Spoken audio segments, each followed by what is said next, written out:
Olá pessoal, então vamos dar continuidade nessa série, não é? Esse bloco das soluções védicas, como chegaram os Vedas, como os Vedas chegaram até o nosso planeta. Bom pessoal, veja bem, olha, esse vídeo ele tem a intenção, com essa intenção eu vou começar a fazer aí os primeiros, vamos dizer assim, os primeiros rudimentos, não é? Para explicar esse mecanismo. Até mesmo porque, veja bem, para explicar os Vedas, como foi que os Vedas chegaram até o planeta Terra, é preciso que nós expliquemos como é que se dá o processo da manifestação do universo. Justamente pelo fato de que os Vedas ele tem a funcionalidade de ser o manual de instrução que permite ao ser, ao nativo local, ou seja, o habitante do universo, a como entender o universo, como se relacionar com o universo e como utilizar os recursos da natureza, ou seja, do universo, para os fins da autorrealização, do autoconhecimento. Todos esses assuntos são explicados dentro dos Vedas, ok?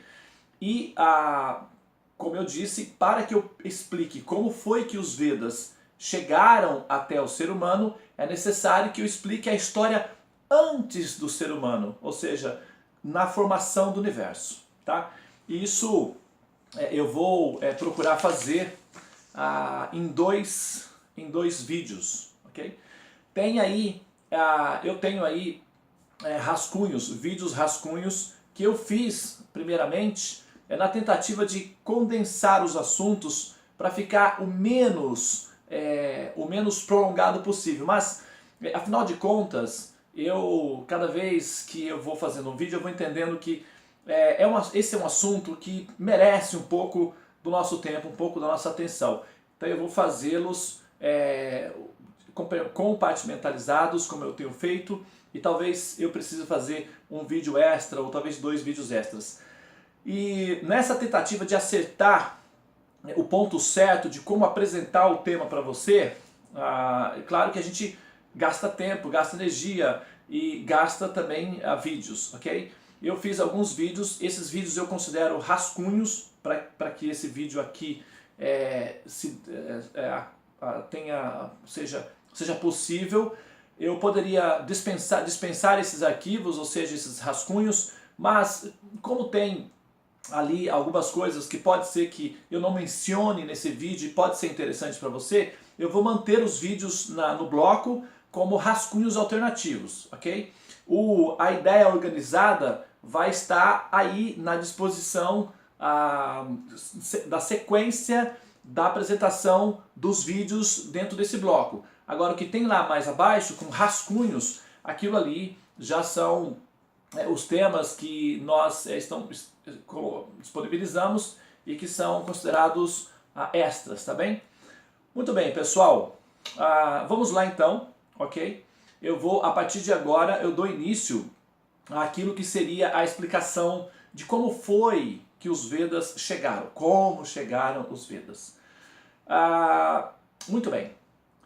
Primeiramente, eu vou fazer uma exposição do que está dentro do próprio Veda, de como é que se manifesta o universo. Aquilo que nós chamamos de universo, aquilo que nós entendemos como aquilo que existe, ou seja, o mundo, é o universo, tá? Dentro da concepção védica, o universo não é único, ok? O nosso universo não é o único. Um ser original, essa é a descrição dos Vedas, um ser original, o ser original, chamado Vishnu. Vishnu significa a origem, Vishnu significa a verdade onipenetrante, ou o ser absoluto. Vamos chamá-lo, para uma linguagem atual, o programador, ok? O programador. Claro que nós não vamos entrar nas questões quem programou o programador. Podemos até falar sobre isso num vídeo à parte, mas eu não vou falar sobre esse assunto agora. Partindo do princípio do programador. O programador desse universo chama-se Vishnu. Na verdade, ele expande uma quantidade ilimitada, uma quantidade infinita de universos possíveis, ok? Essa quantidade ilimitada de universos possíveis são como pequenas bolhas, né? E essas bolhas, elas têm o período da duração de uma respiração, de uma respiração desse ser Vishnu. Então ele expira e inspira. Quando ele expira, todos os universos possíveis ilimitados se manifestam. Quando ele inspira, esses universos retornam para o interior desse ser, do programador, chamado Vishnu. Ok? Bom, nos dias atuais, esse conceito de universos ilimitados é chamado de multiversos. Nos Vedas, o conceito é chamado de Maya. Maya é uma teia de infinitos e ilimitados universos que, na verdade, são apenas uma projeção holográfica, são uma hipnose. Essa hipnose é chamada Maya, ou o véu da ilusão. Nos dias atuais, na linguagem atual, nós chamamos isso de universo holográfico, ou de simulação, teoria da simulação. É o que nós chamamos, a linguagem atual para esse efeito é simulação, universo holográfico, Matrix, ou todas essas concepções atuais são, na verdade, um sinônimo para a versão original desse efeito, que é Maya. Esse ser Vishnu, esse ser original, ele, enquanto programador, ele então expande esses universos ilimitados e a teia de universos, de infinitos universos possíveis, cada um com a sua configuração numérica, cada um com a sua particularidade, digamos, aí matemática, vamos dizer assim, tá? E claro que, enquanto programador, cada universo manifesto ou programado, digamos assim, ele já tem na sua base um desenho gráfico ou um desenho matemático pré-estabelecido. Portanto, as variações possíveis dos efeitos que esse universo específico pode manifestar já são previamente calculadas ou organizadas por esse programador. Bom, numa linguagem religiosa, esse programador seria chamado Deus, ok? Na nossa colocação aqui, os Vedas mencionam como Bhagavan, o programador, ou o controlador supremo, o ser supremo, o senhor supremo, a pessoa suprema, o programador, Vishnu.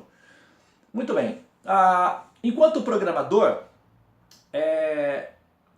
como eu disse, cada universo possui um temperamento matemático, ou seja, uma qualificação matemática específica. Nesse universo específico, agora que a gente vai falar do universo em que nós estamos operando, que é esse aqui em teoria, ok?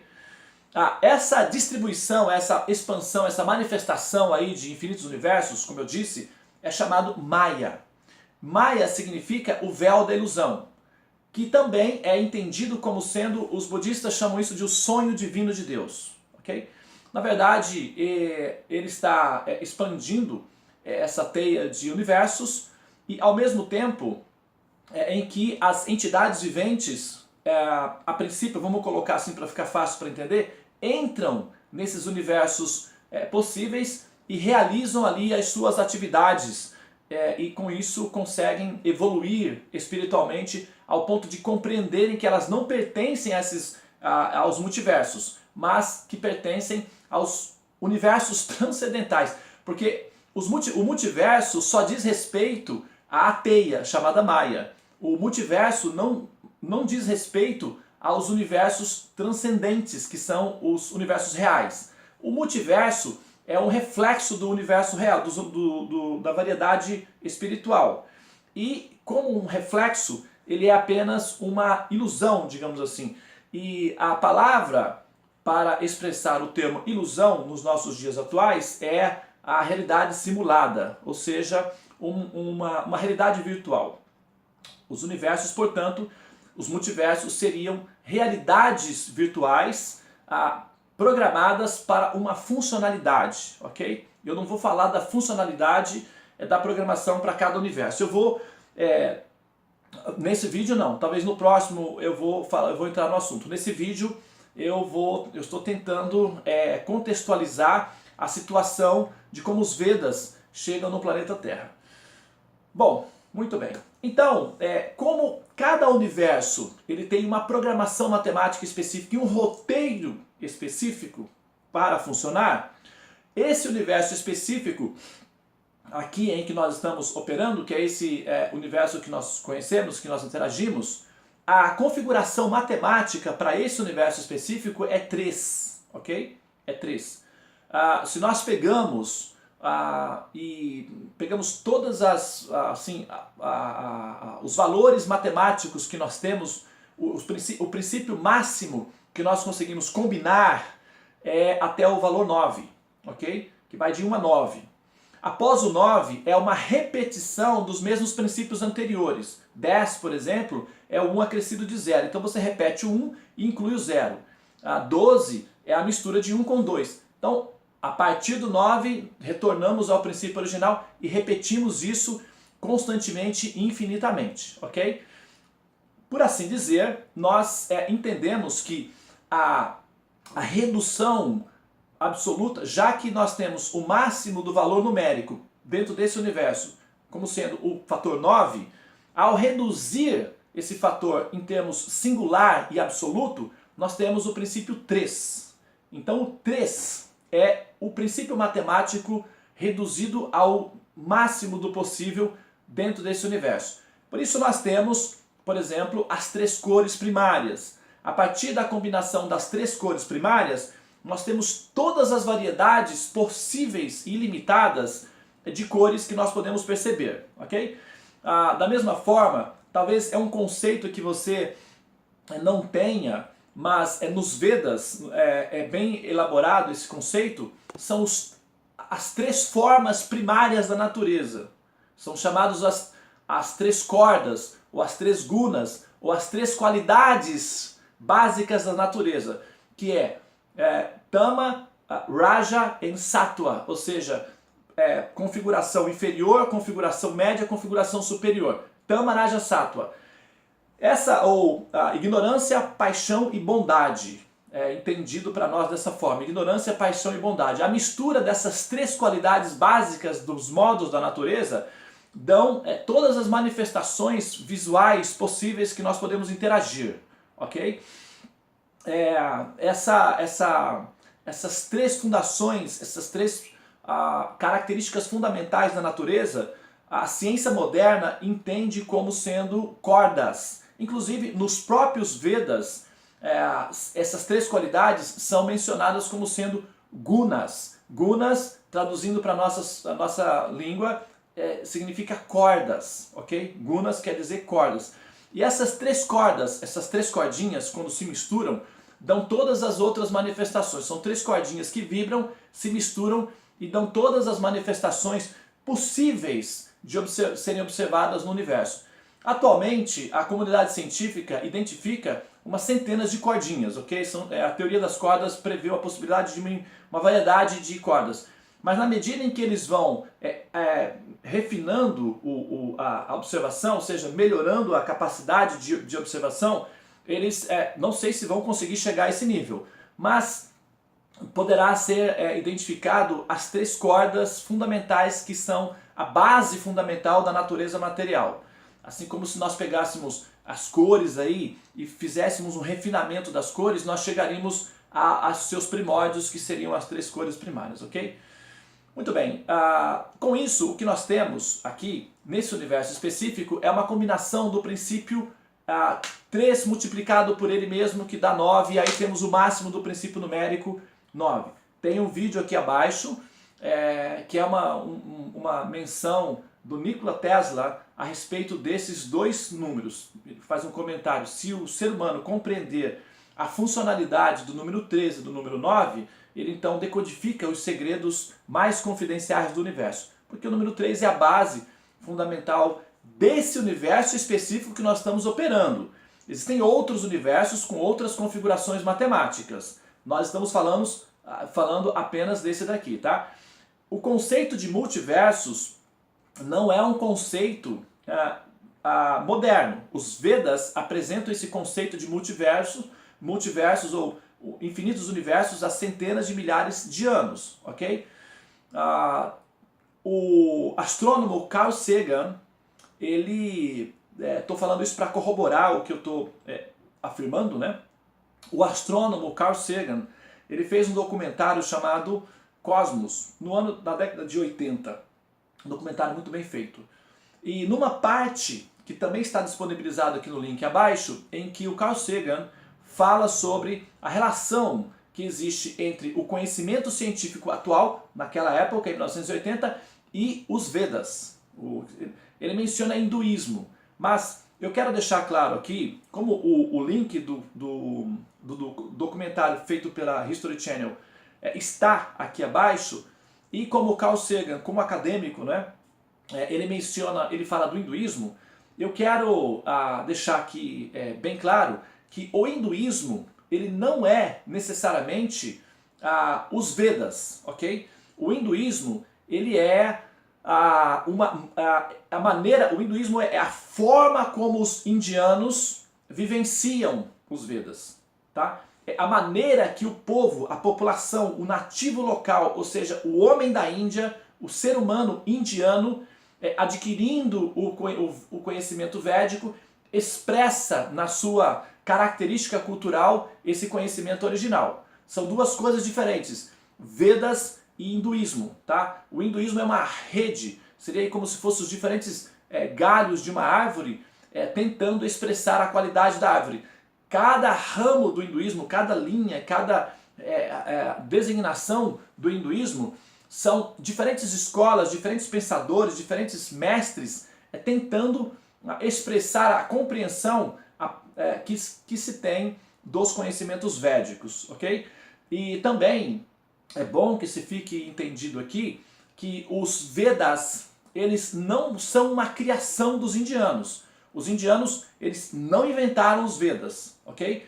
Os indianos, eles foram o grupo nativo local. Como eu falo nativo local, eu estou falando do planeta Terra, tá? O nativo local, o humano local do planeta Terra é o ser humano, o Homo sapiens, como nós conhecemos. Agora, ou pelo menos aquele que predominou, né? Agora, o humano local, o nativo local daquela região conhecido como Índia, foi então o nativo local, o ser humano, que mais se adaptou, que mais integrou o conhecimento védico e o que foi o mais viável para ser, assim, digamos, anexado à cultura védica no planeta Terra. E com isso eles conseguiram preservar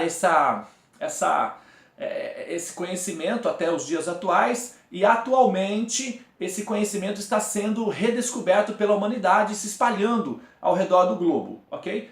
Mas, mais uma vez, eu vou frisar aqui, os indianos não são os criadores, os inventores do conhecimento védico. Os conhecimentos védicos vieram de fora. Eu estou apenas dando início nessa explicação. Os indianos, eles foram o nativo local do planeta Terra, mais bem adaptado no processo da seleção natural feita pelos próprios Devas, que são os propagadores dos Vedas, para guardar ou para assimilar esse conhecimento védico, tá?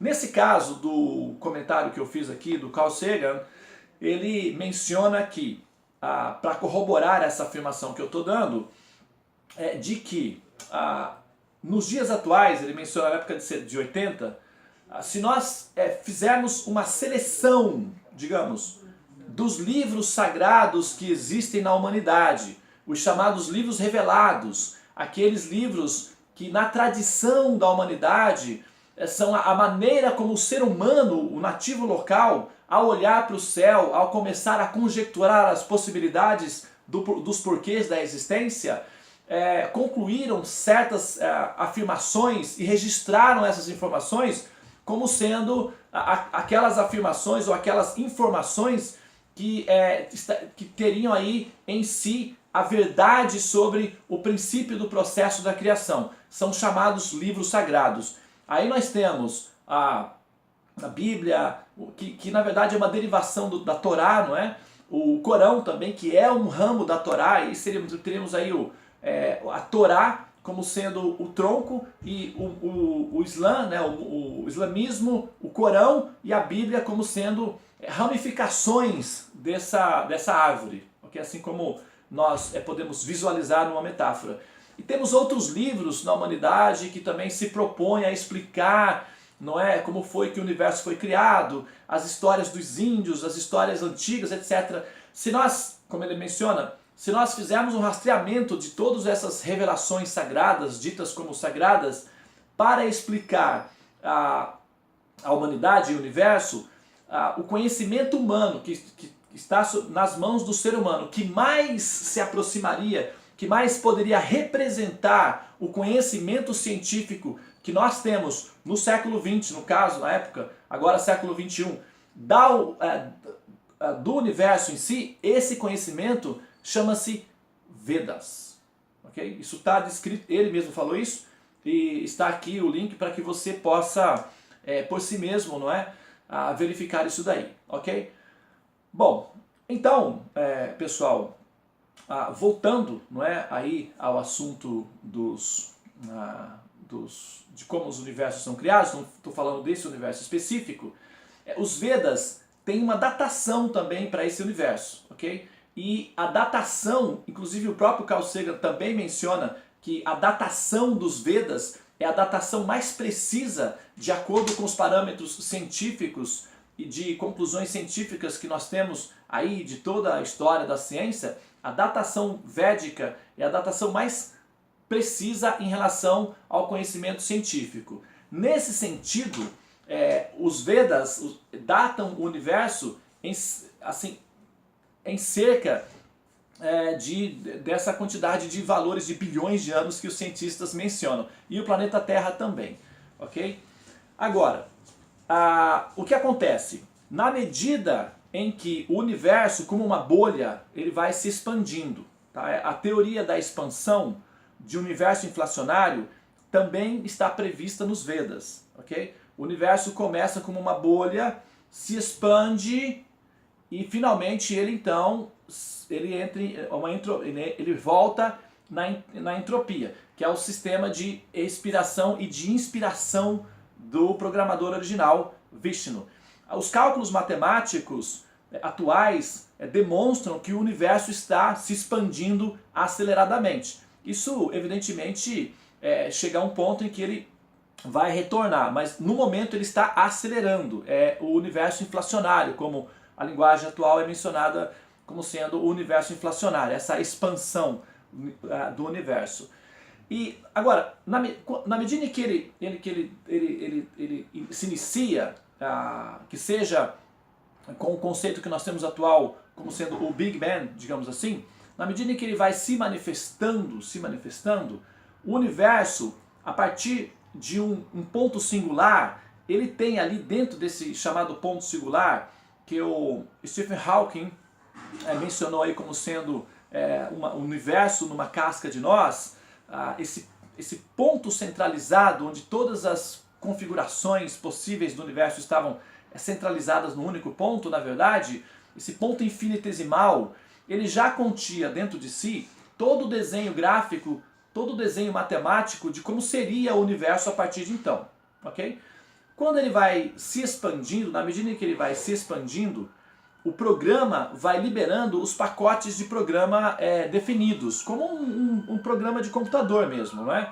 Por exemplo, se você é um programador de jogos virtuais, por exemplo, o game, o jogo que você programa, ele vai liberando as fases na medida em que o jogo vai avançando. E esse programa ele já está desenhado na base do desenho matemático do jogo. O universo, como um programa, como uma simulação, ele possui aí um desenho gráfico pré-estabelecido. Na medida em que o universo ele vai se manifestando, na medida em que o universo vai expandindo, ele vai então liberando aí os chamados pacotes de informações. E o que são esses pacotes de informações? São as manifestações das diferentes galáxias, dos diferentes sistemas solares, dos diferentes planetas dentro do universo, incluindo aí que cada planeta ou cada sistema também tenha uma programação específica, que é justamente aquela programação em que o planeta específico demonstra ou produz as formas que serão utilizadas pelas entidades viventes, ou seja, os corpos, as formas de vida. Tá? Eu vou encerrar esse vídeo aqui, ok? Para começar um novo vídeo, onde eu vou explicar então detalhadamente como é que o universo é um programa, tá? O universo, você deve entender o seguinte, o universo como um programa holográfico, como uma simulação, um desenho matemático, um programa, um holograma. A ideia de holograma é justamente a ideia védica, ok? Dentro do programa, do universo, tem os seus subprogramas. E os seus subprogramas são as galáxias com os seus diferentes sistemas solares. O sistema solar, ele é uma pequena célula dentro do tecido do universo, ok? Na verdade, a galáxia é uma célula. O sistema solar é um aspecto da célula.